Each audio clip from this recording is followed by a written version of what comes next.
in just a minute. No. Okay, assalamu alaikum rahmatullah, everybody. Yes, I just want to thank Allah for bringing us together. May Allah be pleased with all our efforts, which has been put forth by the people on the panel here. I have with us today, we have, of course, Dr. Omar Zaid and Instructor Benjamin Bilal. And then we have a new guest, Mr. Omar Romahi. And I want to just begin and say that may Allah, when he put us in a condition, he put us in a condition so we can get as a mercy from him, so that we can get closer to truth.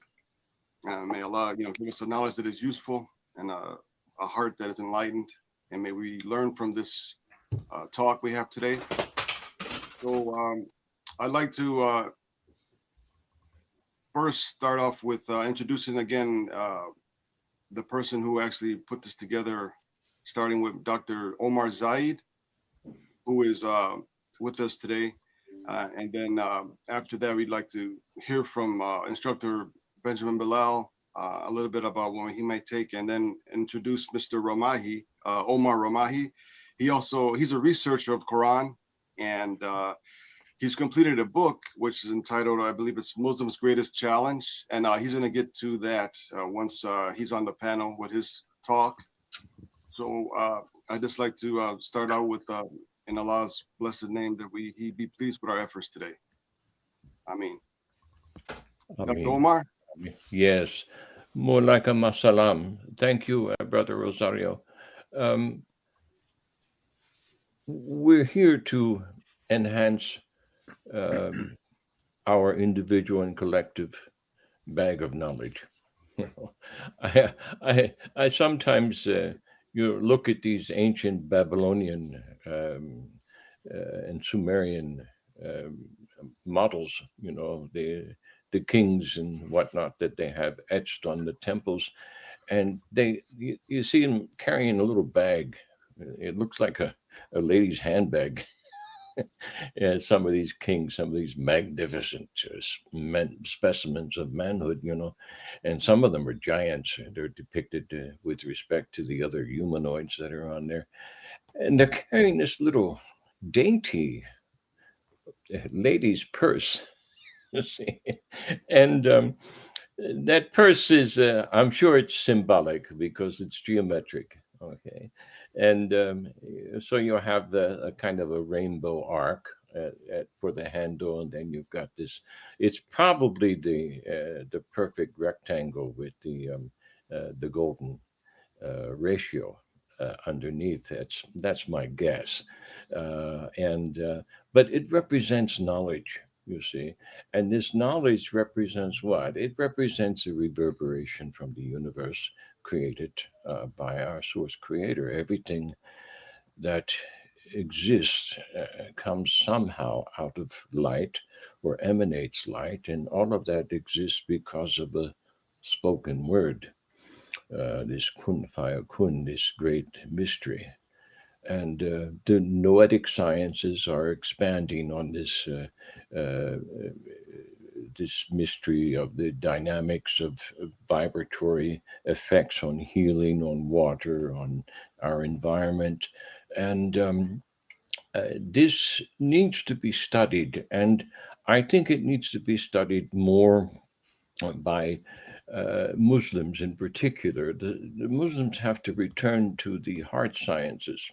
And what I'm talking about here is the new physics, you see, that is permeated with metaphysics now, because we're able to experience in physical measurements now, what the metaphysics actually are. We can actually begin to see, with respect to some of the instruments now exist, we can see the outcomes of the spoken word. We can see the outcomes of what has to do with this mystery we call them placebo effect that heals. You see, we injure the body heals. Well, why can't, if we can heal a sword cut through the abdomen, we can certainly heal other things as well that are assaulting us. So these mysteries need to be exposed, they need to be explored, they need to be expanded, and the people with the metaphysical knowledge of monotheism are best suited, you see, to look into these realms. Not that, not that people who speak against faith aren't best suited for it, but they're. I think Muslims are better suited because of the mindset, which begins with this thing called faith, which the New Testament says, without faith you can't please God. Well, that's a statement that needs to be unpacked, isn't it? And I imagine if you unpack that from a nunetic perspective, you'd discover all kinds of things that we just kind of take for granted. And I think the sacred space that we enter, whether it's personal or community wise, I think that space for prayer or for political purposes, hey, they're both sacred, aren't they? Yes, they are. You can't separate the political from the religious realm, and if you do that, then you're going to abandon morality for sure. So these sacred spaces there seem to be reserved for separate approaches to the metaphysical understanding of our position in the earth, our position as living human beings. So very interested to explore this realm with our present panel, especially with Dr. Ramahi, Professor Ramahi, from you're out of Waterloo University in Ontario, I believe. And Pro- Professor Ramahi has a particular perspective that's based and sound and founded in sound knowledge of the sciences as well as the metaphysical aspects of this thing that we call Islam. This thing that Brother Bilal calls Al Islam, which is a little bit different and set aside from nunetically from the term just Islam itself, you see. So, what is this sacred space? Is it a tribal center? Is it a place just for ritual? Is it a place where individuals and the community celebrate paths of remembrance? Paths of, in order. Why? What are we remembering? I mean, the Quran says, I'm just a reminder. I'm sent as a reminder. So, what are we remembering? We're remembering this path of return to our source creator. And what is that path? The purpose of that path is to become the fulfilled human being, you see. And instead of using this sacred space to wait for a hero or for a messiah to do this, hey, I recall an Old Testament statement that says, hey, I've selected you to become a nation of priests.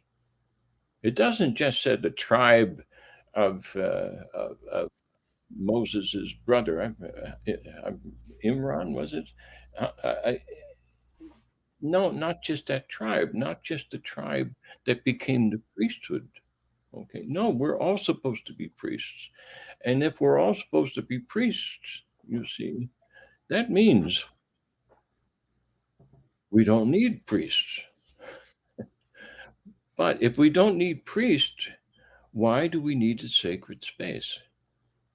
And who's supposed to stand, you see, in that hollow that everyone, including pagans from the ancient days, have placed in these sacred spaces to represent their God or their demigod or their prophet or their Messiah, their particular approach to the son or daughter of God, their Madonna.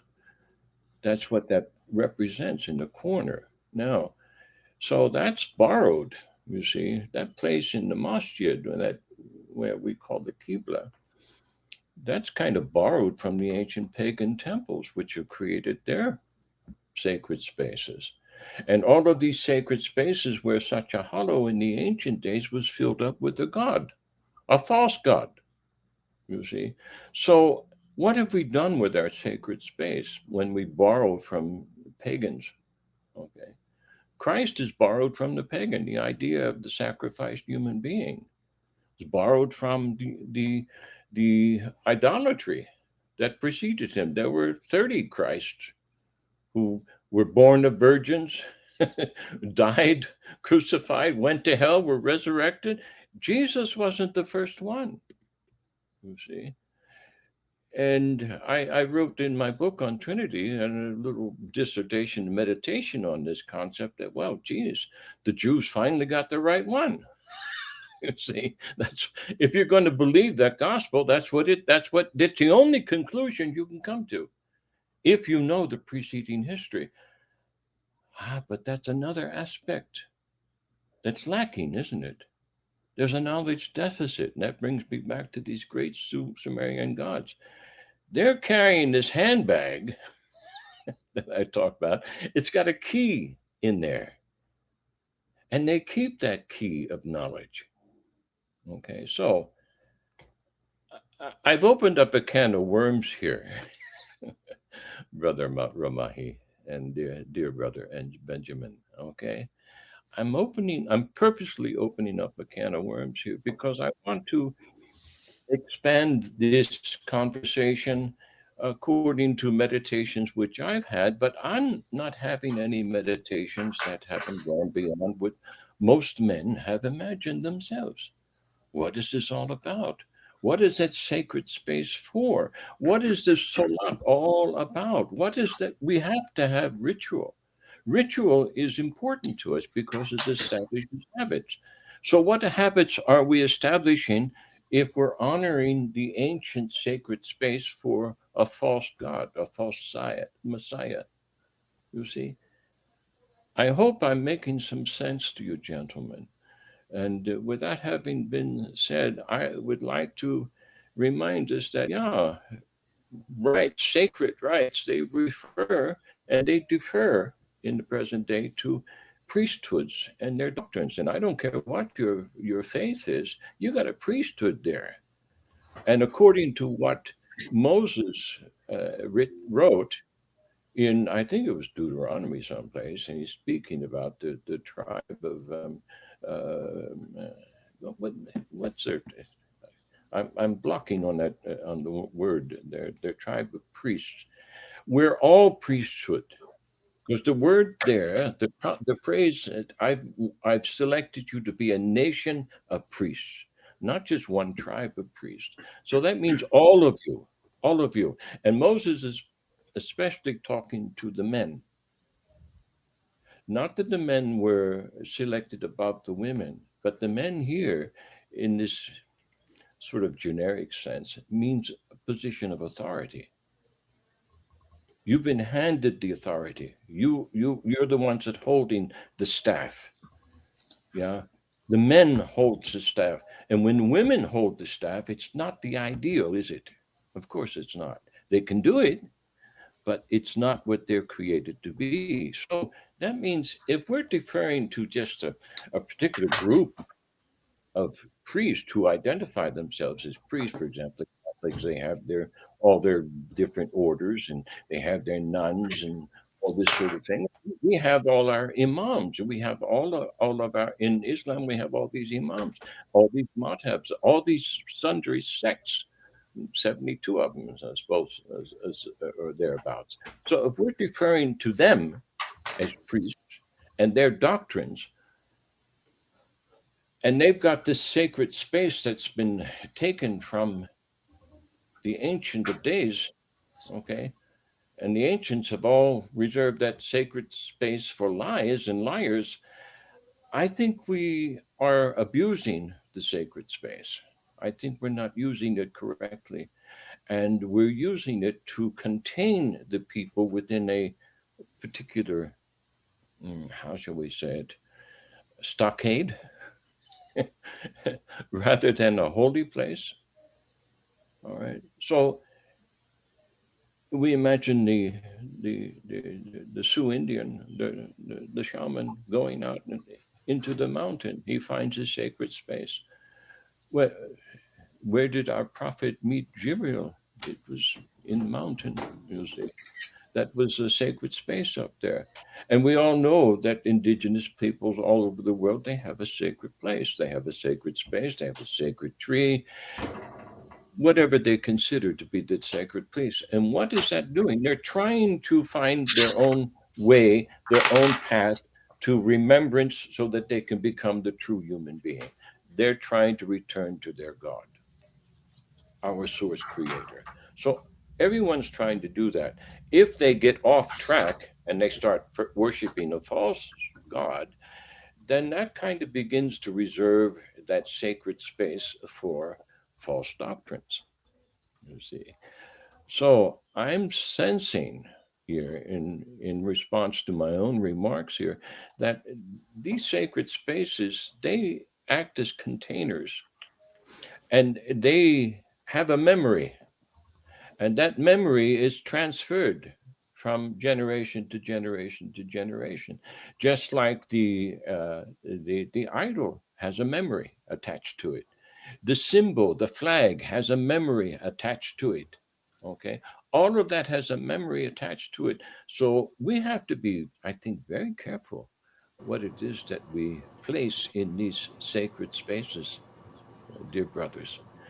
And with that having been said, may it please Allah subhanahu wa ta'ala that I have spoken correctly. And I wish to hand the microphone back to our gracious host, Angelo. Oh, okay, brother. Yeah, I did want to mention. Are we going to focus more on the Islamic sacred space, or are we going to touch on also some ancient indigenous uh, cultures like the Temple of Delphi in ancient Greece? Because that's still alive today, and people go there like almost like in Mecca. They have millions of people go there every Of year. course. Of course. I'm not excluding anything here from the conversation. Yes. I think we Yeah. have to be all inclusive in order to approach what we call Tawhid. Yes, I agree. Well, great. Benjamin Bilal, do you, brother instructor, you have any comments on this? Sure, I do. Well, let's hear it, brother, man. Are you kidding? I'm not here Let's eating have it, popcorn. man. I'm not here to eat popcorn and look at the movie, man. I'm here to Well, yeah, lay it down, bro. be all right. And thank you, Angelo. It's good to see you again after some time. And Yes, of likewise, course, brother. to my good friend, Dr. Ramahi, it's a pleasure and an honor to be with you once again. I look forward to a one-on-one in the very near future, inshallah, if we can work that out. And Dr. Omar Zaid, of course, week after week after week, we're just laying foundation for a wonderful, yeah, I would call it an exhibit of newfound truths that all of these parties here are involved in. We're actually in the business of creating a whole new linguistic world, not just for Muslims, for anybody who considers themselves to be a thinker, a believer in a source creator, and the dignity of humanity. We're contributing to all of that green produce that's happening right now, right in front of our eyes as we speak. It's a great day for us, is what I'm saying. Now, I'm going to leave the topic of Jummah for our guest, Dr. Ramahi. I mean, I know he has quite a bit to say about that, but I will speak to the word sacred, sacred space that you've been discussing, Dr. Zaid. And I'm going to approach it from a linguistic vantage point and inform our listeners of where the English word sacred actually comes from. It comes out of the Hebrew language, actually, from the word sakr, S-A-C-R, sakr. And sakr is the English equivalent of what the Arabic language calls dhakr. And all of us should know that dhakr is the word for the male, not the female, the male. And another related word to dhakr is dhikr, obviously. And dhikr means what you just mentioned in the word remember or remembrance.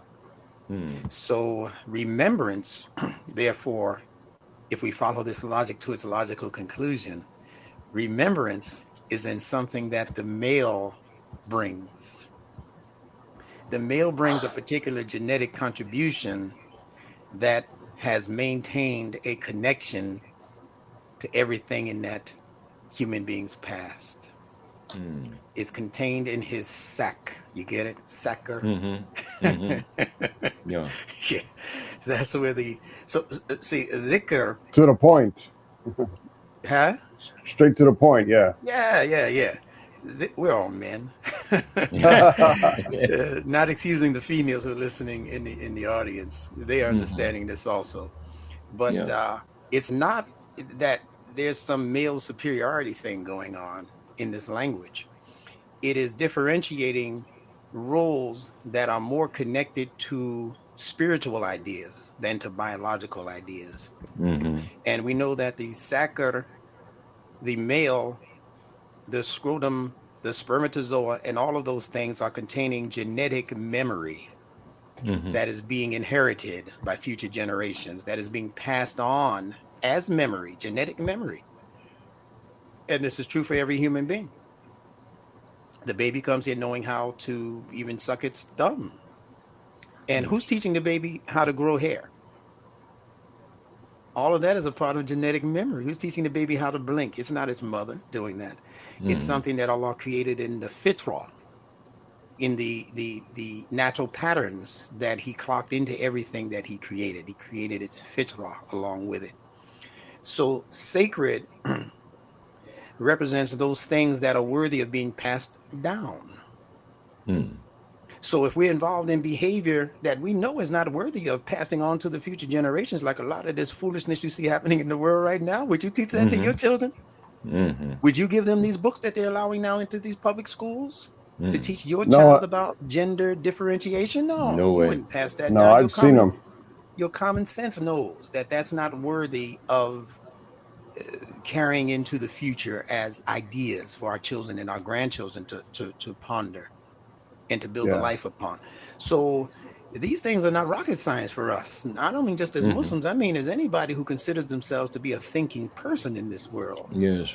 Certain things, if you want to do that in the corner of your own world, then okay, that's your corner of the world. But not to get into a different subject, because it's the same subject. Yes. People who are of the sakr type or the dhikr type, dhikr means to remember. So what are we remembering? Look at what Allah says all throughout the Quran when he tells us to remember when. And he tells us about civilizations that were greater than yours that are now underneath the ground and you are not hearing a peep out of them. Yes. And they resemble in their behavior exactly what you see happening in the world today. So what's the natural course for this world if they continue to follow that thinking and that behavior? So we have to become sacred in the truest sense of the word. And I mean that for males and females. We have to find a sacred space, but the sacred space can't be in the mountain. Not at first. It can't be in the masjid. It can't be in a physical place, a temple. Not at first. Before humans ever thought about establishing a physical place as being sacred, they had to first tap into that sacred space within themselves. Yes, Allah will not change the condition of a people until they change within themselves. There you go. And also, Inshallah. لَقَدْ خَلَقْنَا الْإِنسَانَ فِي أَحْسَنِ تَقْوِيمٍ. Certainly, we have created the human being inside, the most excellent, ahsanu taqweem, in the most excellent of organizational designs. There's nothing, no other life form that is as intricately built as the human species. Not in its intricacy. And all of that is taking place inside of us because it's not just speaking to our biology, it's speaking to our psychology, it's speaking to our neurology, it's speaking to our spirituality, it's even speaking to our nervous system, it's speaking to our instinctive drives. all of those things have been created by Allah in the most excellent of organizational designs. So that's the sacred space that I'm addressing now. Personally, I don't care about a sacred mountain. I don't. And if Allah cared about a sacred mountain, he would have mentioned Hira in the Quran. How do you know that's true? That he received the first revelation in a mountain that subsequently became called the Hira. How do we know that? And if that's so important, how come Allah didn't put it in the Quran right next to Iqra bismi rabbika alladhi khalaq? He could have said that Muhammad say from the cave of Hira. But Hira is no different than many of the other historic mythological mountains that they say people received these kinds of blessings and spiritual insight on. That's not a new story. All right. We want to stick with what is in the Mus'haf. We want to stick with what is in the Quranic frequencies that we're supposed to be registering internally. So I could make Harlem, New York, my sacred space. I don't have to spend $5,000 to go to Mecca to find a sacred space, or to go to Greece and study the ancient temple at Delphi. I don't have to do all of that. Parnassus and all of these mountains, most of which are mythology. I don't have to do all of that and spend all that money and waste all of that time trying to find a sacred outward space when I haven't found the sacred inward space yet. Yeah, So that's a symbol. I spent thousands of dollars looking for all of these spaces and places in the world that they told me if you just touch this and do that and go around it 7 times, that all my sins will be forgiven.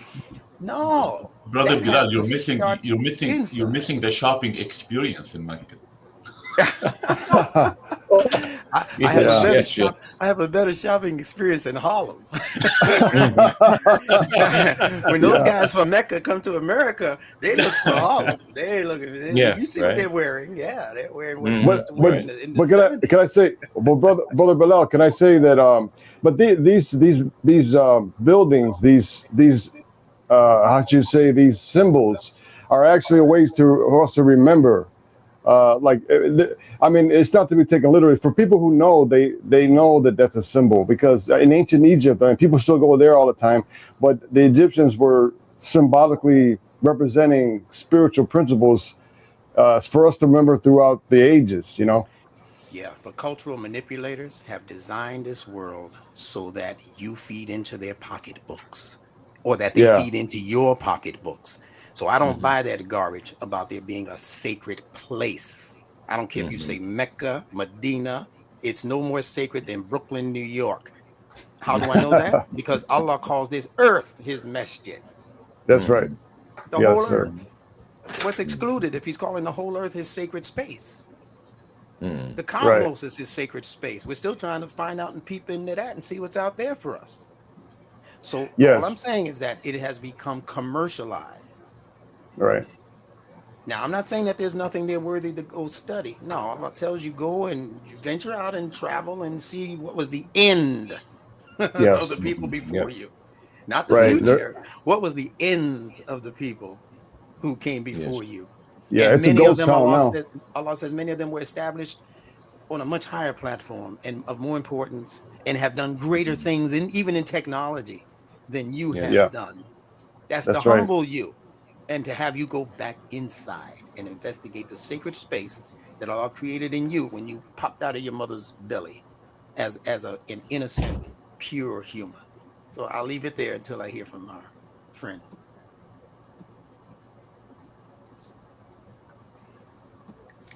I'm through. Can you hear me? All right. So who's next? Yeah, okay. Is somebody, Ramahi, you still ready? You still there, bro? Yeah. Can you hear me? Okay. Yeah. I can hear you. Go ahead. I think the camera froze up on my end. Is your guys' camera working all right? Yes. Okay, go ahead. Okay. Ramahi? Yes, brother. One more time, salam alaikum. This is, Dr. Omar, you brought a very, very important subject, and I don't know, it's coincidentally or there's some hidden forces, but just about 3 weeks ago, believe it or not, I got a request to submit an academic paper to a Muslim conference, a conference that is dedicated to Islamic subjects. And guess what? The topic is Islamic spaces. I was very surprised. I don't know, is there someone listening or something, whatever, but it's an amazing topic. But there's so much to say about this subject. And first of all, the concept of sacredness or holiness, okay, these two are conflated.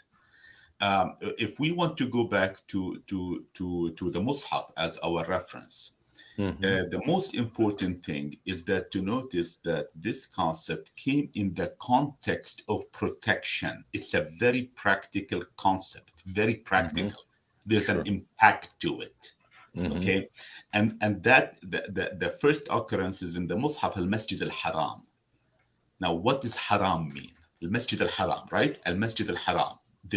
Allah is referring to a space, a place that is occupying space, that Allah refers to it as Al-Masjid al-Haram. فَمَنْ دَخَلَهُ كَانَ آمِنًا. Whoever enters it became protected and secure. And this is the beginning, the most important reference or significance to a space happened in the story, the qasas of Ibrahim. Okay, so the one can extrapolate, but what was so special? Notice that in the context of Ibrahim stories, there were two interesting things that can be connected. One is the immolation. He wanted to immolate his son. Yes. The Quran didn't get into this trivial thing whether it's Ishaq or Ismail. Muslims and Jews are fighting whether he's the one who was to be sacrificed. That's not the point. The point is that he was about to sacrifice his son. And this is what the Mus'haf is telling us. There's nothing metaphorical about it. He brought him in, وَتَلَّهُ الْجَبِينَ, and he wanted to slit his throat. Now, Ibrahim, and you'll see the connection in a second, Ibrahim, and this is fascinating. The credit goes to Muhammad Shahrur, who made us think about this. I mean, this man is a genius, Okay. because he said, "Inni ara fil manam." You see the connection. I'm not talking about immolation here, but you see the importance connection to protection. So, inni ara fil manam. I am seeing in my sleep repeatedly. Look, inni ara, not inni ra'ayt. In the case of Yusuf, I saw. Once you sleep, you find something. But in the case of Ibrahim, he kept seeing something in his sleep. So he got the message that this is a command from Allah. Not once, not twice. Inni ara. Every time I go to sleep, I see I am immolating you. So, and of course, the son, whoever that son is, Ismail or Ishaq, said, do what you're commanded to do. If'al ma tu'mar. Not do what you think you're supposed to do. Look, if'al ma tu'mar. Do what you're commanded to do. Okay. So now Allah replaced it with an animal. Okay. So what was the message here is that before, and this is what anthropologists have verified and historians, is that they used to immolate people. The altar. Yes, which, of course. it were altars before, they used to basically immolate people, chop the people for the gods. Okay. Yes. So the transition, this is the significance of the story of Ibrahim. One of the most significant, not the only one, is that there was a transition. Allah made that transition the first time in human history. Don't immolate people, immolate an animal if you want to. Okay.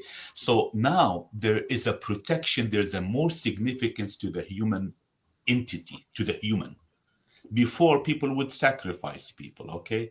So this is a major jump, a quantum jump, to say, wait a minute, everyone is significant, we cannot do this. And second is that whoever enters this al-Masjid al-Haram is secure. Sacredness here, whatever sacredness means, but in the Arabic it's al-Haram.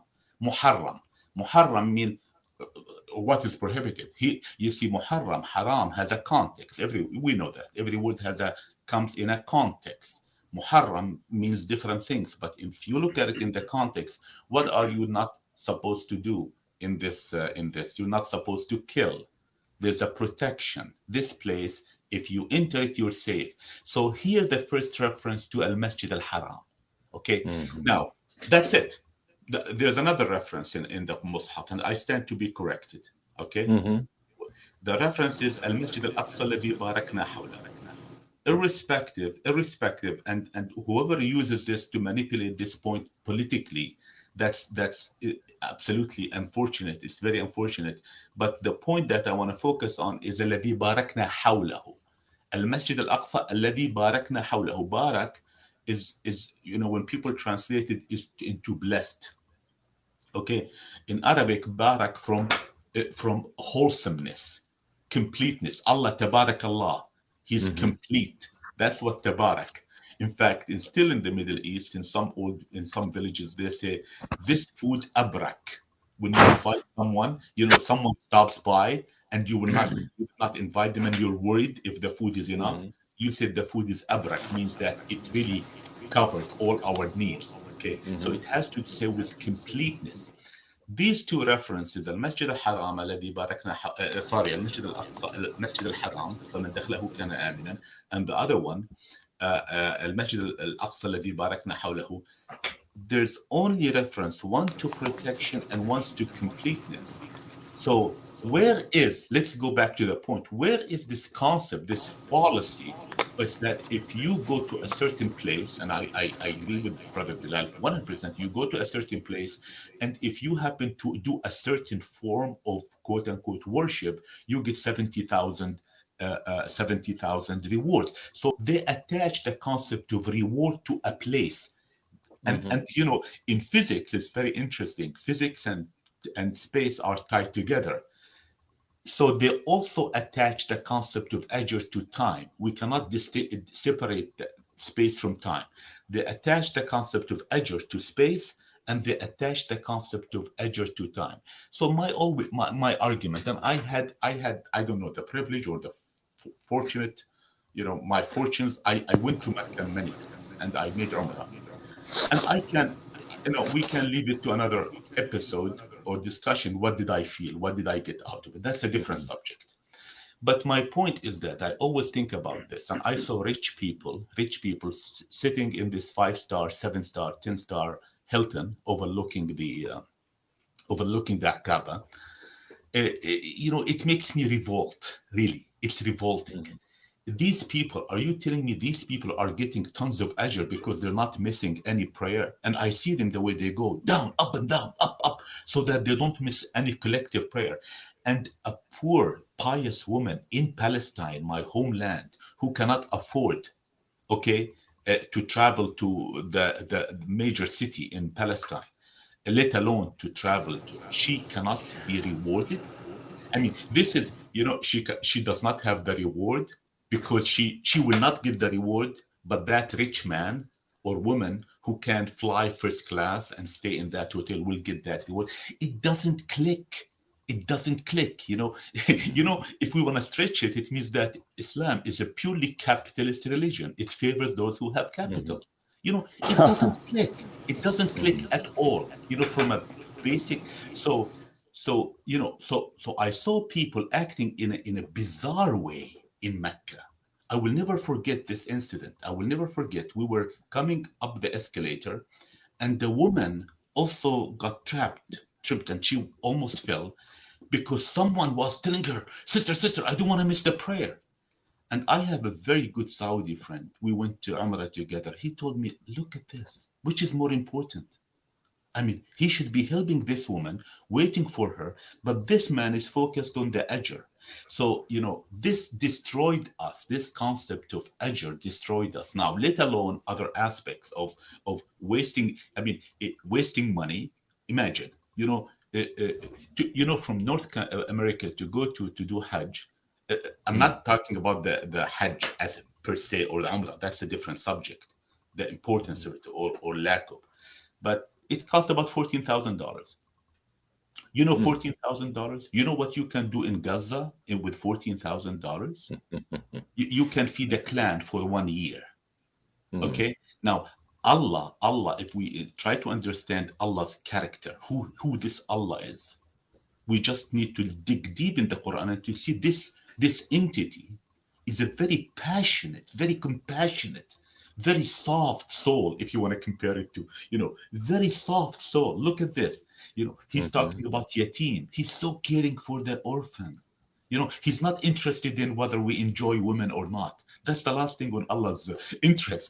You want to enjoy, but his interest is that compassion. And when we start looking in these aspects, we say something is not right. Something is not right. Now, look, I mean, stop me when you feel like it, but there's so many issues here that one doesn't know. First of all, I was recently visiting a so-called sacred rock in Ontario, sacred rock by the natives. I'm not good in these. It's called Petroglyphs Provincial Yes. Park. Okay, and I went there not knowing what's in there. We were recommended go there. There's something interesting, and the rock is it's just a rock. It's just a rock. Legacy with history, they made it something. They made something out of it. And I'm not disrespectful of the natives and their religious beliefs. I'm not. I'm very respectful.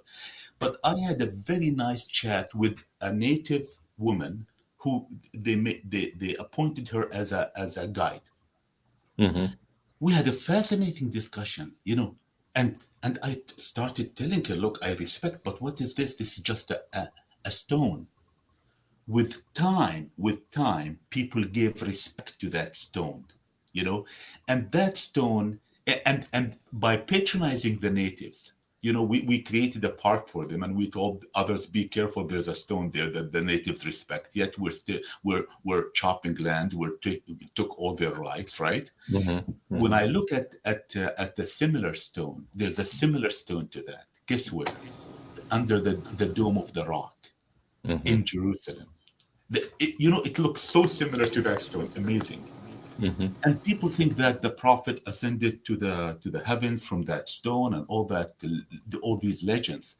And people think that if you go there and pray in that place, you have, I don't know, 30,000. I don't know who quantified these things. 40,000, 30,000. Now, this is, has to do with, in my opinion, it has to do. I think Brother Bilal mentioned, touched on this. It has to do with power, because the Dome of the Rock was created, in my opinion, as an alternative to Mecca, because of when the Umayyad took hold of power, they shifted the center of government to Bilad al-Sham, which is Syria, Palestine, Jordan today. Sure. And they wanted to have something similar so that people will circumambulate around him and around it and so forth. So look at the parallels. Brother Angela, you mentioned, is it related only to Islam? It's impossible to disconnect this subject from the way humans progressed. Dr. Omar talked about the priesthood, the space that gives rise to the priesthood. So there's commercialization. If you look at the places in Iran, Mashhad is a commercial entity. Qom is a commercial entity.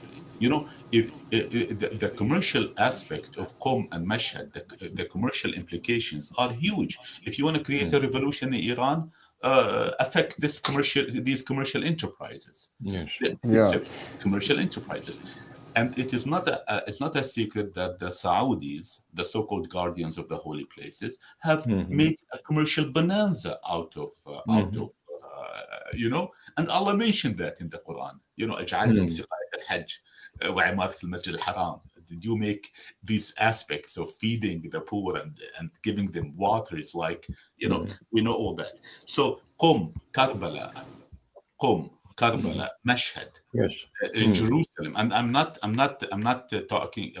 Don't get mixed with the political implications. We can talk about that separately.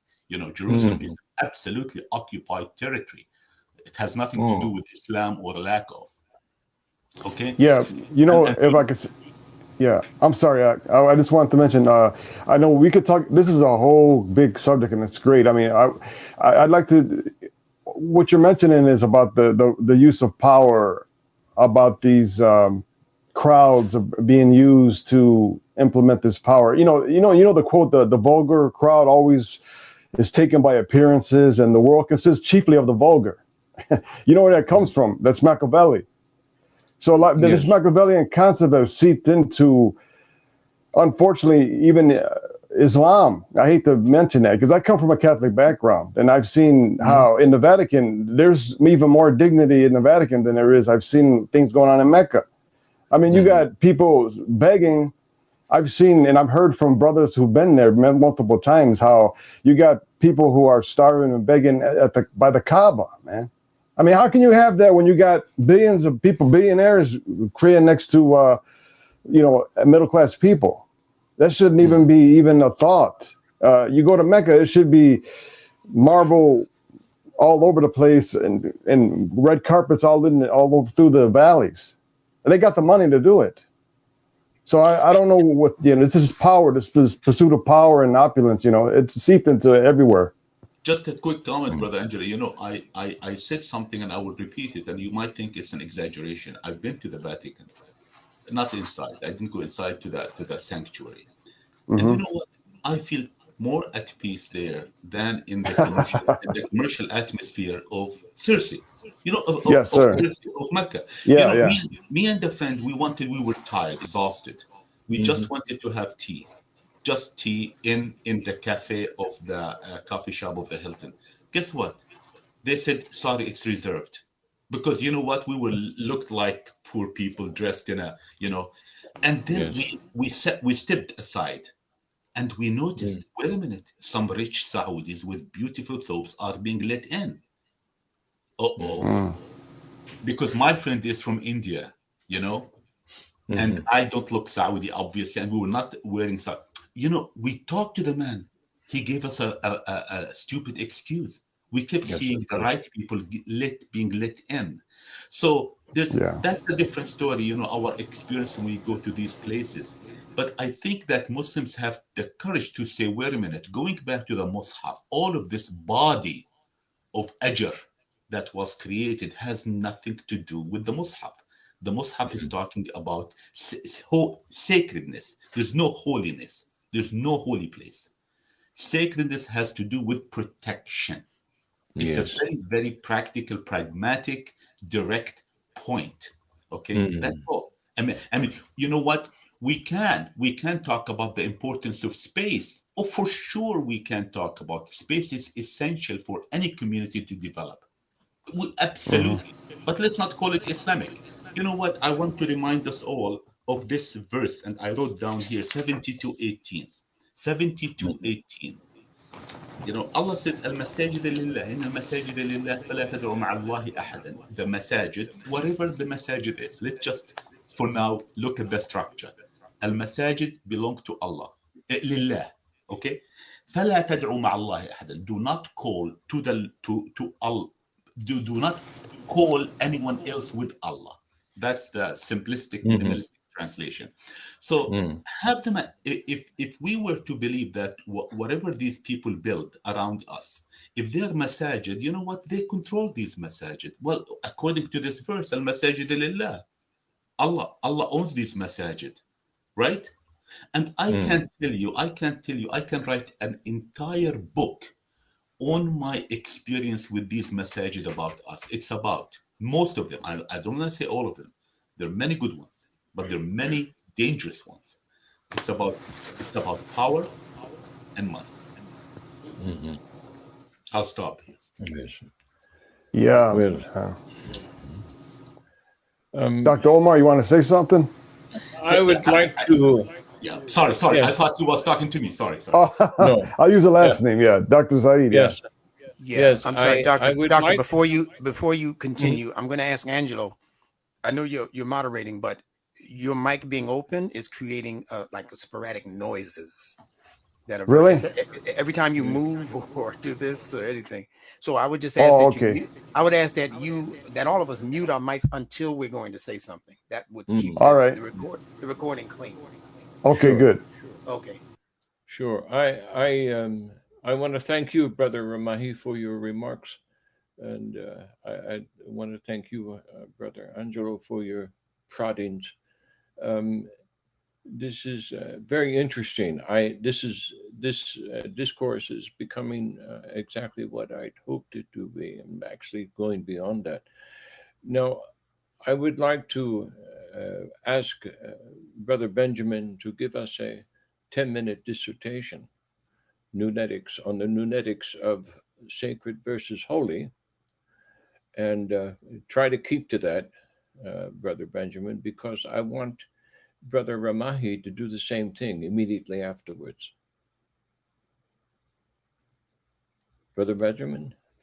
Okay, You... not a problem, not a problem. And it's going to take me much less than 10 minutes because I want to Okay. continue hearing from our brother. Yeah. Um, Yes. The difference between sacred and holy is the difference between masculine principle and feminine principle. Mm-hmm. Sacred, as I told you, is related to sakar, which means male in Hebrew. Mm-hmm. Means dhakar, if we're looking at the Arabic, which means male also. And the male principle is that which goes out in search of, just like the sperm goes out in search of an ovum in order to produce future life. Holy, anything that's whole or that's round or that's oval is the feminine principle.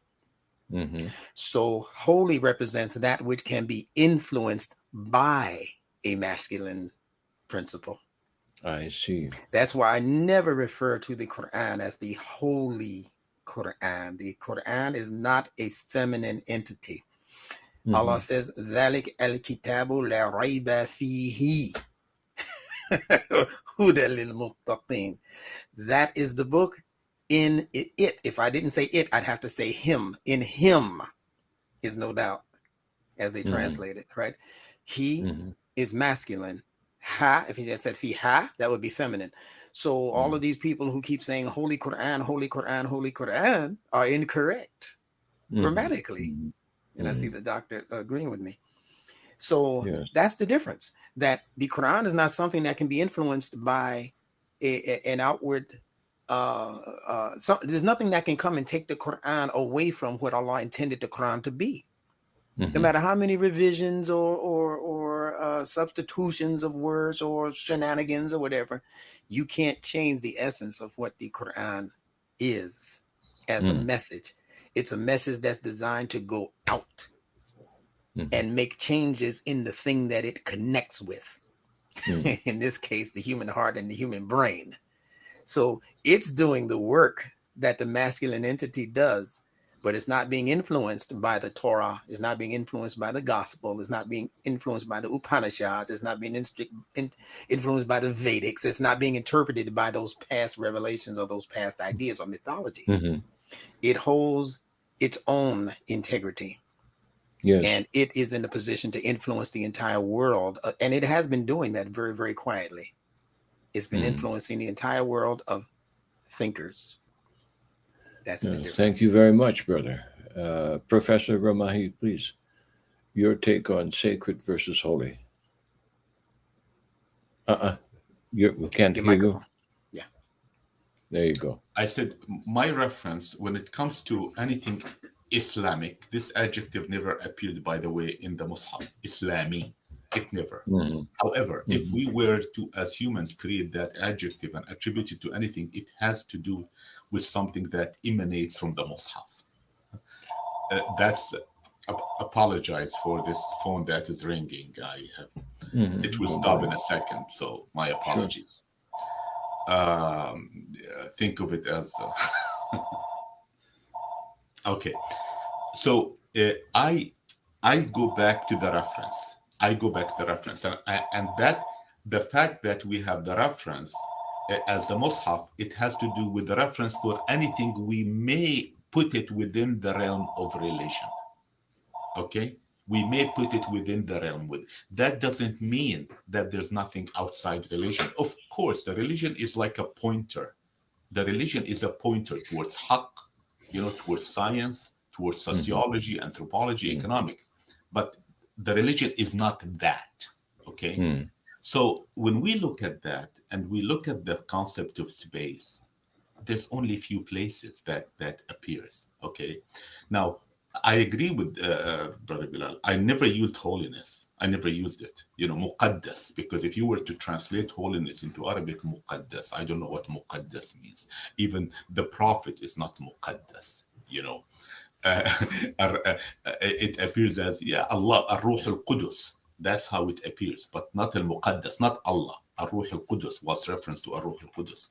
So having said that, that's our reference. There's only al-Masjid al-Haram, al-Haram. Okay, holiness, I don't see it anymore. We try to create. We try to. I'm not saying there's nothing holy. I'm saying, there's no concept of holiness in the Mus'haf. Now, the Islam from its penal codes to its perspective on many things, it gave us a broad perspective, a broad guidelines from which we can jump and change the universe and for the better, and from which we will have all that energy. Okay, so we whatever comes out of that, we cannot call it Islamic. Okay, that's my point. To Islamize things for the sake of power, I really mean it. For the sake, and I emphasize this, I put 5 lines underneath, for the sake of creating priesthood, because that's what we're doing. We're creating priesthood, because what is priesthood? Priesthood is not something theoretical. Priesthood is someone who has power. Yes. That's what priesthood, right? That's what priesthood. He can marry you, he can divorce you, he can bless your child, whether it's in Christianity or in Islam. You have to do this, bring him to the masjid and make the, that ceremony when you have a child, and all of that. It created that vocation of priesthood.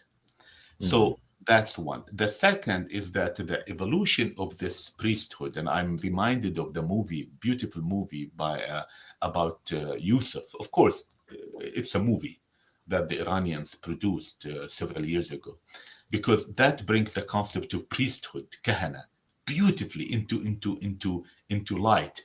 The concept of space, as I think Brother Omar started saying, others have used it, the concept of space, right? Others have used it, and the Christianity precedes the prophethood of Muhammad. When I go to I like to visit churches. You tell me why? I can talk about that, but partially because of their architecture and the awe that they put inside of you. There's an awe. Wow. Space, I mean, it gives you that holiness feeling, whatever holiness, right? So it kind of subdues you. Tall buildings, if we look at history before Manhattan came into the scene, there were no tall buildings in history. Yes. Right? The pyramids, and after that, I don't know what. But there were churches. So when you enter a church, wow, you have a feeling. You're little. Notice, you're little. Okay? You look upward. The altar, one stage, one floor after the other. You look up. So it was a very powerful psychological way to control people, in my opinion. Okay? Now, Islam came and people started talking in a very irrelevant way. They came up with Islamic architecture. And I think this is a ruse.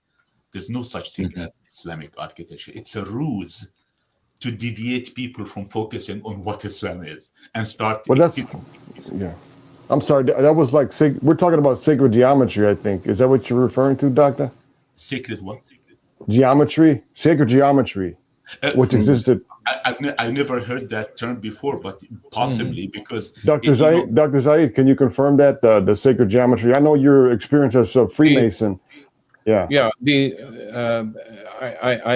I don't want to intrude on what Brother Ramahi is saying about the churches. Oh yeah. I'll come back to me later, and then I'll Okay, rebut yeah, that. I'll that just ties in what you're saying. Yeah, but I'll just go ahead, doctor. I'll just finish it. Is that I'm not denying. I'm not. Forgive me. I don't want to Yeah. be arrogant to say, Mhm. "Oh, I never heard of it, so it doesn't exist." I have a lot to Yeah. learn, No, but of I'm course. sure No, that it exists. Yeah, yeah, yeah. I'm sure that when people probably they used all kind of psychological trickery Hmm. to control people with these Hmm. spaces. Now, Muslims, I think, when they started creating spaces in at the beginning, they realized that we're all one. You stand all in one place. You stand in a uniform way. Okay. And of course, I don't believe there's no foundation for the khutbah, Jummah khutbah. We talked about that earlier. But we're all equal. The place gives you a peace of mind, not Hmm. not a sense of awe. Now, it's very interesting to visit. There's still many of these places in India, very old, Hmm. 500 years old. See, in the midst of the hustle and bustle of the city, who could afford a sanctuary? Not everyone can afford a sanctuary. Not everyone is a Yes. millionaire to afford a Hmm. sanctuary. So if you go to Delhi, in the midst of Delhi, which is one of the crowded cities in the world, they have these sanctuaries which the Hmm. Muslims built. Believe me, you feel at peace. Look, you Yes. don't feel, oh, there's a big power ahead of me. No, you just feel at peace. If you want to Hmm. worship, if you want to, i.e., pray, you can pray. If you want to make dhikr, Hmm. you can. Hmm. If you want to, guess what? If you want to eat, you can. If you want to relax, okay. Hmm. So this is my take on this. Now, Muslims, unfortunately, have deviated from that concept. Deviated from, I'm talking about historically, Yes. not as part of the religion, but deviated. So they started when the advent of Ottomans, grandiose empire and power and all of that, and Hmm. all empires wanted to project their power in those days with Hmm. building, right? So they Yes. created these masajid. Guess what? A copy of the Christian masajid. Yes. Hagia Sophia, which I disagreed with turning it back as a masjid. I firmly, strongly Yes. disagreed, and I wrote about this publicly, okay? Yeah. Because Imran Hussein is correct about that it was position. absolutely a Yeah. political game, unjustified, even Islamically unjustified, okay? Yes. It was, but look, they copied across the street, they copied the Blue Mosque. Hmm. They copied the aura, the domes, the Yes. high pillars. They copied the Hmm. same thing. So we Yes. went back into uh, shock and awe, I call it, because when you go inside this, you say, "Wow, this must be real. This is Hmm. religion. This is." But the substance, there's no substance. Now, look at Hmm. very briefly. Look at the kings and the emperors. What they've done. Morocco, the biggest masjid, I think the biggest structure in North America is, I think, it's in Morocco, Muhammad al Khamis Masjid. Okay, and guess what? And it is locked except for major occasions. I wanted to see it. Sorry, it's locked. Okay, so in Pakistan they did something similar. In Dubai they did something. In Abu Dhabi, sorry, not Dubai. In Abu Dhabi they did a grand masjid. Okay, and this is deviation from the original concepts that Muslims have started long time ago. So again, we may read too hard into it, but there are two things. One is that what the Islam says, what is the Quran Mus'haf says about the concept of space, and the second is that how it was used for manipulation to hypnotize people, to make them feel, oh, you've done a lot, you've done a lot of good for yourself, but at the end of the day, the impact, and because Allah keeps saying, الذين آمنوا وعملوا الصالحات, آمنوا وعملوا الصالحات, right?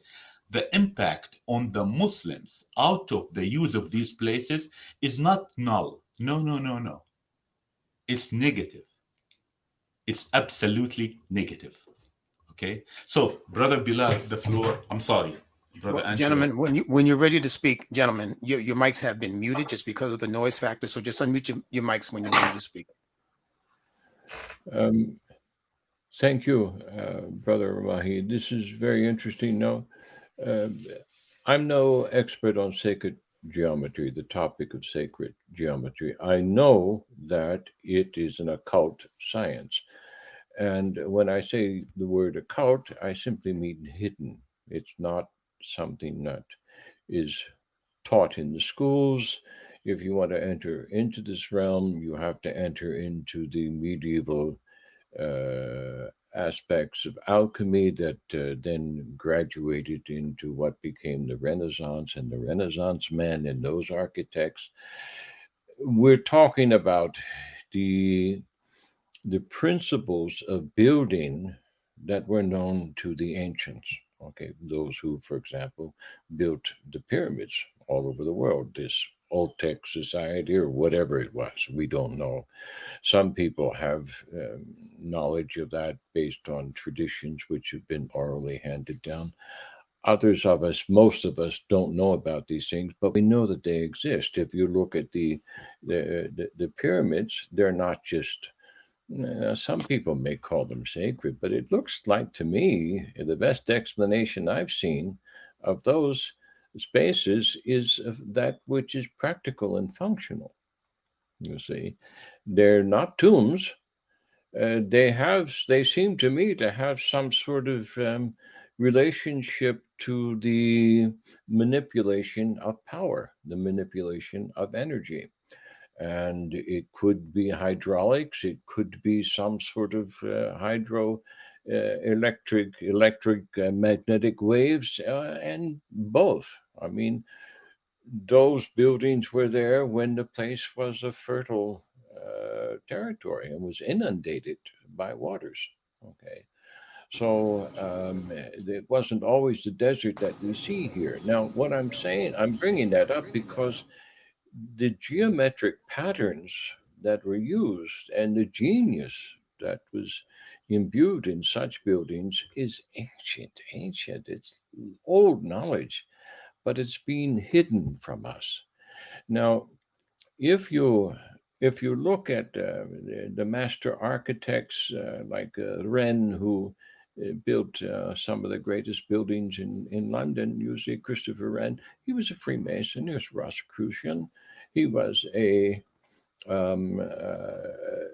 architect, a Renaissance man, a what we call in some terms a polymath, someone who knew a lot about many things, you see, and was an expert, someone who probably had the equivalent of about 20 PhDs.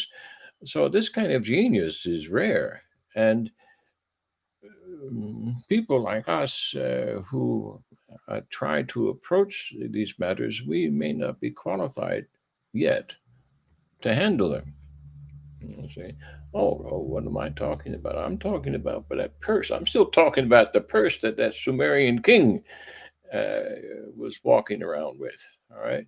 Nobody else had that purse, and I'm not sure. You know, I'm not sure he let anybody else carry it or touch it. Okay, so we're talking about if it's sacred and if it's hidden for a reason, and we know God hides things from us.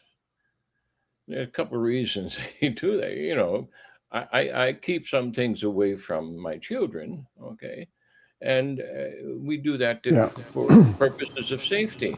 So there's something that they're forbidden. Okay, now I'm coming back to what Brother Ramai was trying to say earlier on. This forbidden aspect of the Masjid Haram. Well, if something's forbidden, it's there for your protection. Hmm. If you've got the right intention. If you have the wrong intention, you see, you can also forbid it, also make it hidden, you see, and then use it to manipulate people. You can use this hidden knowledge to manipulate people for good or for evil, yeah, for benefit or for harm.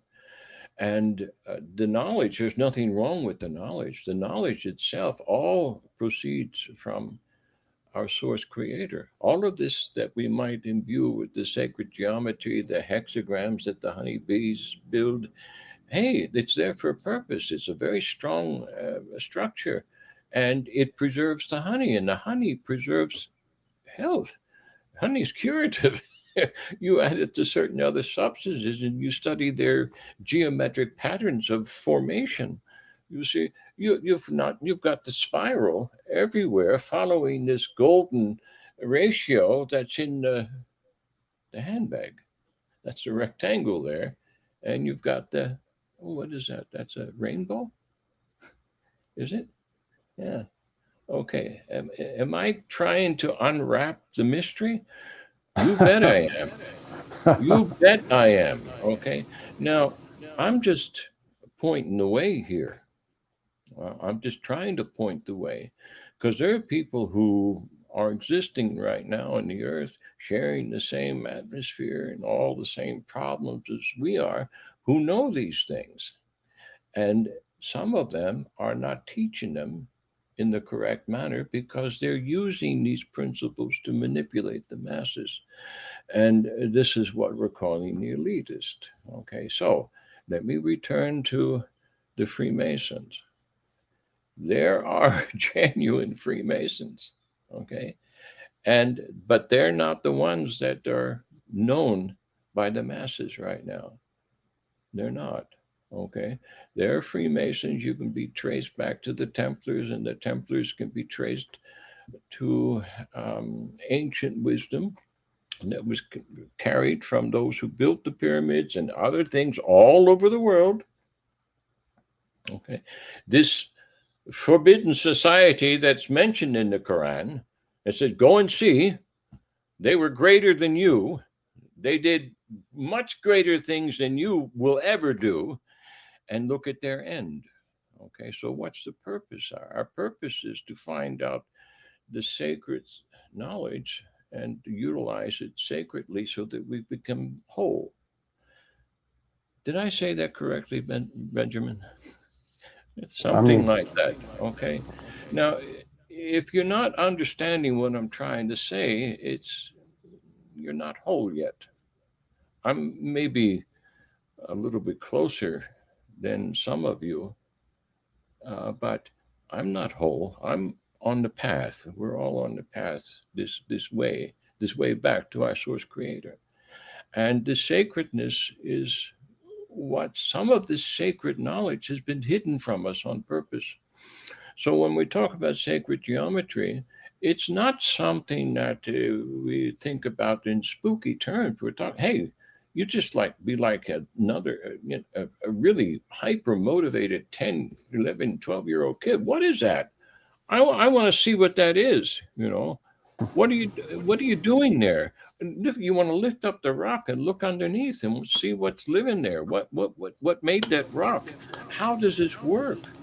There's nothing. Don't get spooky about it, is what I'm saying. Yeah, not mysticism. Not mysticism. Go away from mysticism. Right. And that's what I love about Brother Benjamin when he starts talking. All right, and he gives the Nunetic perspective. All this mysticism that the Sufis have attached to what we consider to be Islam, it just disappears. It ain't there no more. This is just good, practical, useful knowledge that applies to the words that we're using to communicate with each other regarding metaphysical realities which affect the physical reality, because what we believe becomes what we do. Yes, and that's Dr. Zaid, that's brilliant in your exposition on what we're talking about. Going back to sacred space, the archetype that you mentioned in some of your previous lectures ties into what we're talking about.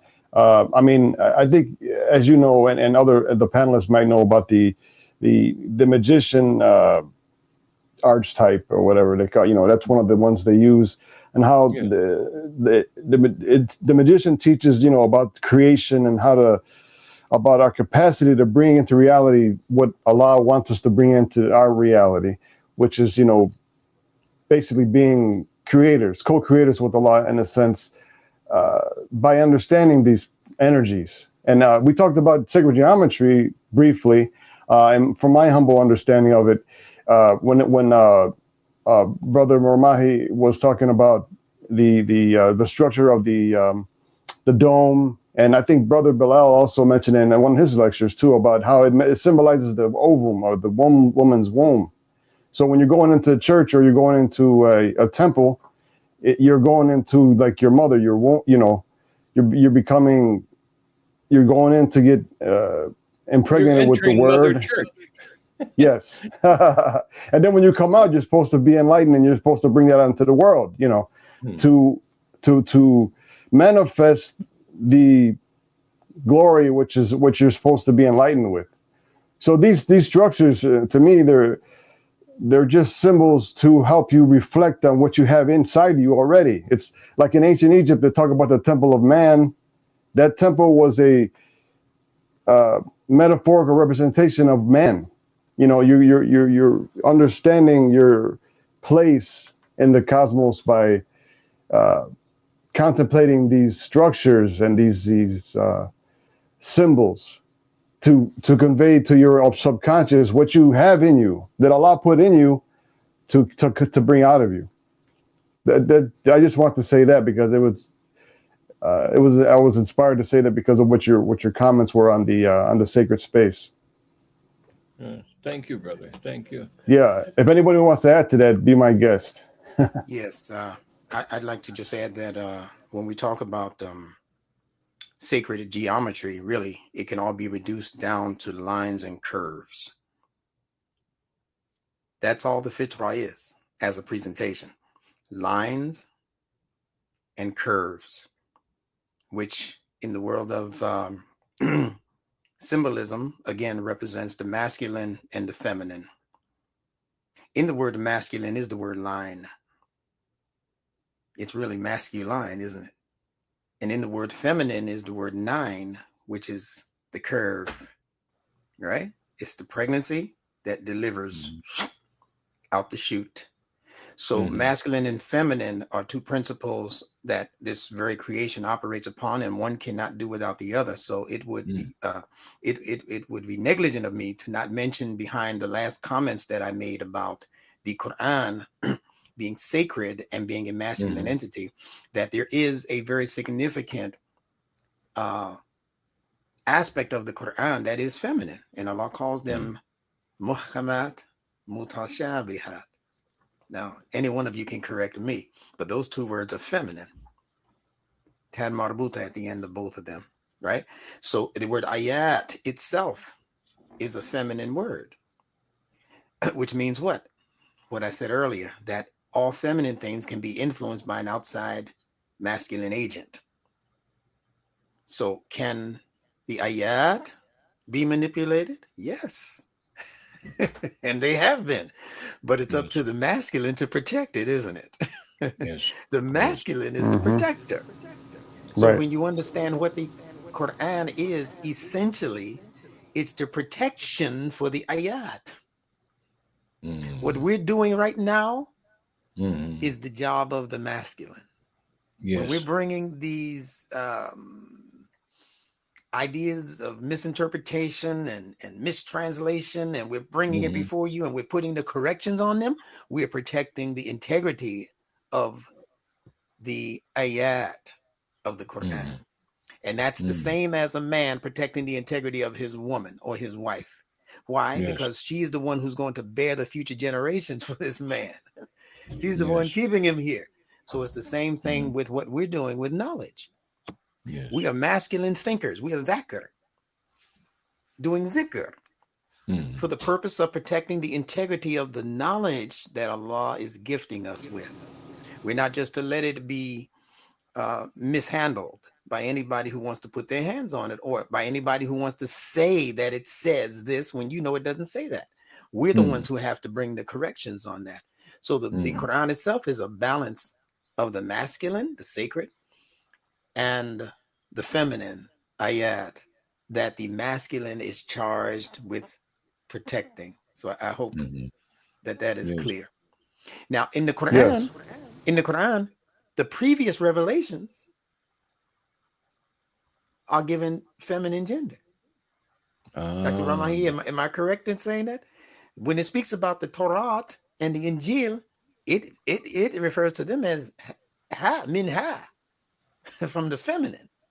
But when it refers to the Quran, it's again, ذَلِكَ الْكِتَابُ لَا رَيْبَ فِيهِ هُدًى لِلْمُتَّقِينَ.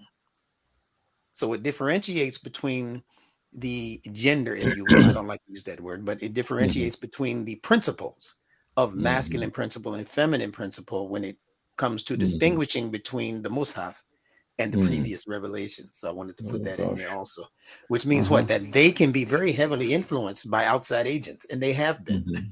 The Torah became the Talmud in essence. Yes. The Injil, exactly. The Injil became the four Gospels: Matthew, Mark, Peter, and whatever the last one's name is. Not meaning no disrespect. John. Matthew, Mark, Luke, and John. Yeah. So and the Apocrypha. And in our day and time, what we know as the Quran, because of some very shrewd manipulation, was intended to be turned into hadith. Yes. Whereas the majority of Muslims on earth right now are following hadith, not Quran. That's correct. In the Quran, Muhammad is stated as saying, my people have abandoned this Quran, hada al-Quran. In his time, not after, not 250 years after. In his lifetime, they started that mess. Yes. So we, again, are charged, no matter how far into the future we go, we are charged with protecting the integrity of that masculine principle called the Quran that is intended to go out in search of the right recipients, the right receptacles, so that they may become engaged, committed, and evolved as humans. That's what the Quran's main purpose is to evolve humans, not to keep us at a particular level of development in history, but to evolve us from the inside out. Not from the outside ritualistic way of trying to make people just have the awe, right? But not the substance. And when we leave when we leave the building, we feel less holy. Right. So, Brother Bilal, you mentioned before that it's like you're getting meat as opposed to getting breastfed all the time. You have to evolve into eating meat. Well, it involves it involves all of the levels of feeding. You know, depending on what level you're at, you might need the milk and the colostrum. But the person the person who's grown teeth, which is not the majority of the Muslim world, we're still toothless, looking for a titty. We're still looking for titties in the world. But we're trying to strive to be meat. We're trying to strive to be and get out of that child mentality to go to eat meat. Some of us, for many of us, the titty is still so comfortable. It's so easy to digest, you know. Yeah, but we got to come out of that, man. Well, that's your thinking mind telling you that. But look at the majority of the Muslim world and tell me where we are right now. That's all we have to learn. Why do we get the flack we get? Because we're trying to get you to grow some teeth. That's right.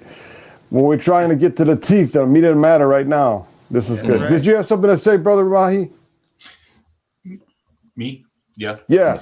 Yeah, absolutely. There's so much. You have to, I'm an academic through and through, so you have to stop me. We're paid to keep talking, so just don't ever ask me, do you have anything to say? Now, whether it all makes sense or not, that's a different story, okay? Yes, that's a different story. So, I want to try to tie a few things together so that we can maybe connect the dots and Dr. Omar, I see your thoughts, maybe where you're heading about knowledge that we may not know, things that we may not know, and the Mus'haf, is so powerful in that. I'm reminded of two things. When you talked about the geometry, the masons, and all of that. The first thing is that the story of Sulaiman is very powerful. Allah, the space in the Mus'haf is so precious. And when Allah creates something, Allah created this book. He was very careful, if I put it mildly, what to include in it or not, you know. Yes. And when he talked about Suleiman, and he said he understood what the ants are saying. My goodness, nowadays this is way advanced than what we know right now. The most advanced thing is that there's in engineering and technology, there's something called an optimization routine that is based on how the ants walk. So apparently the ants walk in a very, very efficient way, and this is what we got to. That's it. Okay. Now Suleiman could understand what they were communicating. He understood, he intercepted, if I were to put it in countermeasures technology, he intercepted their talk, their communication, not their talk necessarily, but their communication. So what does this tell us is that there were times when people had very, very advanced knowledge, or some people. The other thing, so we cannot deny this. We cannot know it from history. The only way to know it is from the Mus'haf.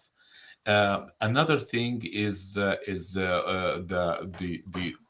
other nations. At the time of Isa, the Prophet Isa, medicine was the biggest technology. Medicine was the end thing. And Musa, before Isa, Allah told him how to bring the dead, how Yahya al-Mawta, how to make someone dead back into a living entity. Now, interesting, very interesting. Does that tell us that one day we can bring the dead, someone who's dead, back to life? Within certain reasons, within certain circumstances, possibly. We are so advanced in certain things, but if you look at these certain things, if you look at the chip technology, microprocessor technology, it's based on very, very simple principles, very, very simple principles. But the system is complex, not difficult, complex. What is difficult and both complex is the software. That's where the challenges are. But the chip itself, the miniaturization, the principles are simple. Okay. Now, in history, and so to answer that question, we have a lot to know. Now, when I was sitting and doing this, a student gave me this beautiful ring. And she said, this protects you from hasad, so I'm flashing it in front of you. So I don't know, I really don't know. What we don't know, we cannot say anything about, but we cannot deny, I don't know. There's no proof that a turquoise ring will protect me. I don't know. Okay. Now, can I deny that it protects me? I don't know either. So in all modesty, I leave it at that. Now, the anything that is built on secrecy, I have no trust in it. It invalidated itself from the beginning. It was born invalid. Okay, the Freemasons, from what I understand, they were the Masons. They were the highest technology people. In those days, buildings were the end thing. When I was in Illinois, I learned that there are very, very prestigious clubs in Chicago. How I came across that, one time I was in downtown Chicago and I peeked through one door. Oh my God, as if you looked into a palace. This is downtown Chicago. And I inquired, I found out that this is a special club for certain business people. And you're talking about the Elk Club? The Elk Club? I really don't know. I remember it was off Michigan Avenue in one of those narrow alleys. And that's the Elk Club, I think. I live close to there, actually. Are you a member, brother? It's a palace inside. Yeah, it's all marble inside. I live right next door. I live right by there. Very interesting. My question, anything that is based on secrecy is invalid in my opinion, because they're trying to have power based on hypnotization of people. If it's not, why the secrecy? Why? When I asked people, I teach here at the Waterloo, and I told the students something which is wrong, and I dramatized it. This is second course electrical circuits, nothing, no big deal, not philosophy. But I dramatized the way I did it. I told him something false, wrong. And then I stood like this and I said, you see, guys, I'm telling you the best because I am your prof. I care about you. Mm-hmm. Any questions so far? And there were top students in the class. Any questions? Should I move forward? I started seeing thumbs up. Mm-hmm. Then I paused and I said, I was wrong. I said, I hypnotized you. Mm-hmm. I don't know what hypnotization is. I just used that word. I said, I hypnotized you. They said, why do you say that? I said, because how do you know when you're hypnotized? Nobody answered. I said, when you stopped asking questions. When you stopped asking questions, you know that I put that's in one you. of the symptoms, yes. Absolutely. Right. And whenever there is something secretive, there's a cabal. When the rabbi writing the Talmud, it's the same as when the Muslim rabbi starting writing the Hadith. Yes. We know better, we have our methodology is so powerful, and look at this, it's a circular logic, you can't get out of it. To criticize us, you have to be in us, within us. Yes. Oh my goodness. That by the way, this is it. I'm not joking. That's how they say it. They say, no, it's okay. You can criticize the hadith, but you have to follow our methodology. This is rubbish. Absolutely. The US, let's look at facts. We look at facts before we look at the Mus'haf, by the way. If we don't look at facts, the Mus'haf means nothing. Okay? The Mus'haf came to support reality, facts, not the other way around. Okay? So if we look at the Mus'haf, if we look at facts, the US decisively won World War II. Decisively. There's no conspiracy about it. Right? How did they win it? By bombing their enemies to smithereens. Literally evaporating their enemies. Hiroshima, Nagasaki, Dresden. And spies. They evaporated their enemies. How did they do it? By the magic of the Hasad, or the turquoise ring, science and technology, which is extremely transparent. Extremely transparent. You get it first, you dominate. Period. That's it. So secrecy, this secrecy, this illusion, and subhanAllah, we go back to this fundamental concept of what is all Islam about, is to focus on reality, stay away from illusion. It's as simple as that. It takes That's right. I agree. and that's the most thing. So we talked about, sorry, just one line. We talked about priesthood. Absolutely, it's the most dangerous thing, and we inherited it from Muslims. Inherited it from Judaism and Christianity. And in fact, I was reading a very interesting paper, amazing paper. The woman who wrote it, obviously is not thrilled about Islam. You can see a lot of bias, but there's a lot of powerful information. She used to be a researcher she's a Harvard graduate. She used to be at Temple University. I forgot her name for now. But her claim was, according to that historical records that she studied, is that Islam is a copy of Judaism. Hence, it's a fake religion, or there's nothing to it, because that's the implicit underlying, line. I found it to be powerful, because what I concluded is that exactly the parallel religion was copied from the Talmudic Judaism. Yes. Was copied to the point, to the point the 6 Sihah is comparable to the 6 books in the Talmud. Amazing. And on and on and on. So it's natural that people copied things. Okay.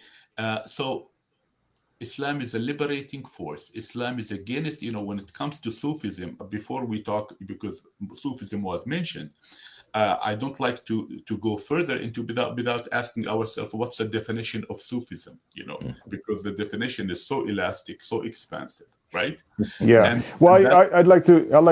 That's a whole other conversation. I know. I'd like to bring it back to when you talk about sacred space again. I'd like to also mention that secret societies have been with us since the beginning of man's culture, because even Islam was secret at one time, but we grew out of that, and so did Christianity. They had to be secret or else they'd be killed, right? But the problem with these secret societies today, they haven't grown out of that, and they still stay with that Boy Scout mentality. You got to be one of us to get these secrets or whatever. But we don't have any secrets in Islam. We have the truth and the guidance, the Quran. At the top levels, from my understanding, research into Freemasonry, they study Islam at the higher levels. They have to know about the battles of Muhammad. They have to know about certain characters in Islamic history. That's telling us something, that we have something that they need, they want, but we have it. Allah gives us to us when He graces us if we're qualified, and if we're blessed to do that. But secret societies, they don't have much in the secrets that are going to be enlightening than what we're talking about now. Some of the things, and also we're not very much different than ancient people, because the different ancient cultures, they had knowledge that actually a lot of our knowledge today comes from them. So we have to understand that we're not much evolved more than our ancient ancestors.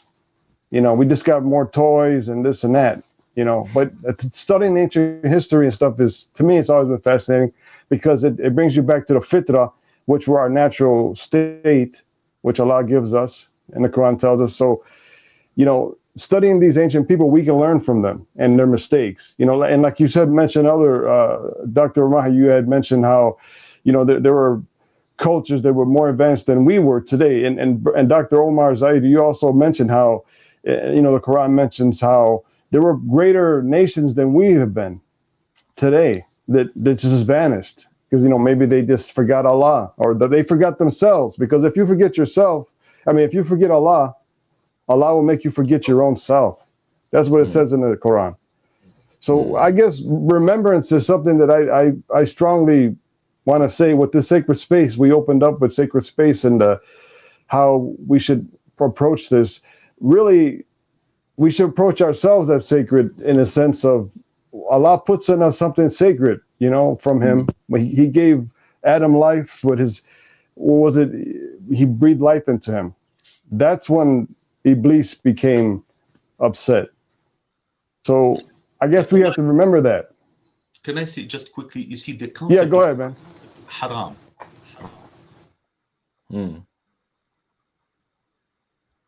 Uh-huh. It looks like we just lost him. Yeah, he must have cut out. Your camera froze, Ramahi, if you can hear me. Yeah, he froze up. We'll wait for him to come back. Yeah. Yeah, but see, because I think we were going a different tangent. We're going off into other things, and I didn't want to, because I know how long you want to keep going. It's almost 1:00. Yes, we need to wrap up, because I don't want to exhaust our listeners and let alone ourselves. If Brother Mahi comes back. I think he's coming back. Yes. Yeah, he's back. Okay, very good.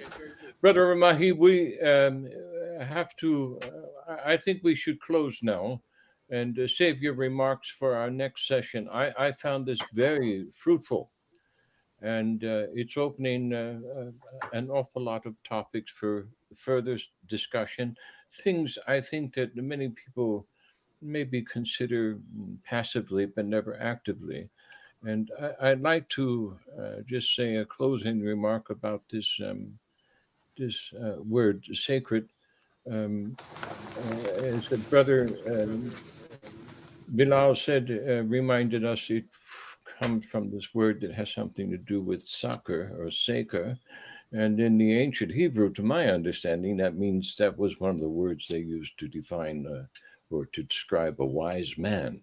So it's completely masculine. And when we're talking about what is sacred, we're also talking about something that is, now we know it's masculine, which makes it, anything that's sacred is an active principle. It's based on an active principle. That means action is going to take place, some sort of activity. So if we're approaching what is sacred in a sacred place, we're preparing ourselves to do the right thing, in summary. And so I'd like to just keep that as a closing, my closing remark, and hopefully we'll manage to do this again, perhaps once a month. The four of us here, or whoever else is available, and to join us. I want to have open webinars too, where we can invite listening audience and entertain some of their Q&A. Next week, we hopefully, if you can join us, I would like to have this webinar and follow up Q&A with them on the topic of sexology. But hey, we can't get away from sexology, can we? Everything's in terms of male and female, and I'm not just talking about gender.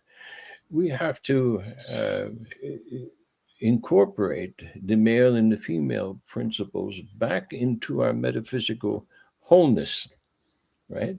So that's a sacred activity. we have to invest in this wholeness, so that what is sacred can complete the human being in those terms. And so those are my closing remarks, Brother Ramahi. Well, thank you very much for giving us the opportunity to share these thoughts. We hope to contribute to a dialogue, an honest and sincere and transparent, uninhibited dialogue on these issues amongst Muslims. And if this contribute, we have, this is a successful program. That's all from my end. We need to be opinionated. We need to have a bias. That's the nature of science and investigation. One needs to start with a bias, and if one continues with it and they find that their bias is wrong, that's where the courage is to say, I've been off. But without a bias, there's no starting point. Okay. Yeah, Brother Bilal.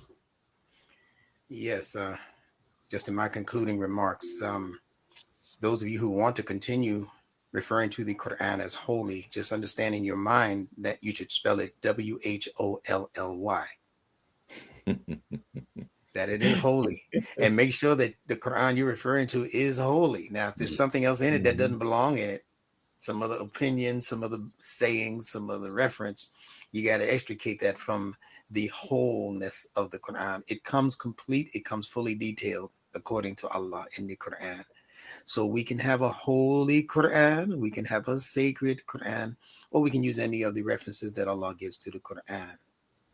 All right, so let's just keep that in mind. It's a delicate balance of both. Yes. Thank you. And just great being with all of you guys once again. Inshallah, in the future, we're going to have some female spokespersons for. I hope so. Inshallah. Yeah. They are great thinkers among us. And, yes. We must include them in the very near future. My God, I've been waiting for them, waiting. Thank you all to all my learners. I see a bunch of you learners from the Lunetics class in the audience. Thank you for being with us, and I'll see you again tonight in the main class at 7. Very good. Brother Angelo, you want to close us out? Can't hear you.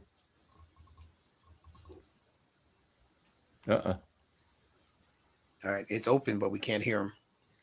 Oh, wait a minute. Let me see. He's muted. There we go. All right. Try now, Angelo. Still can't hear him. Still can't hear him. Yeah.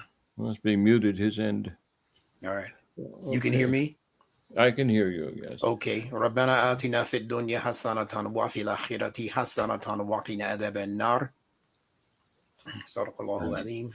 Once again, thanking you for all of us for being with us today. And inshallah, we'll see you again. Now, Dr. Omar, just understand that next Sunday I'm going to be traveling.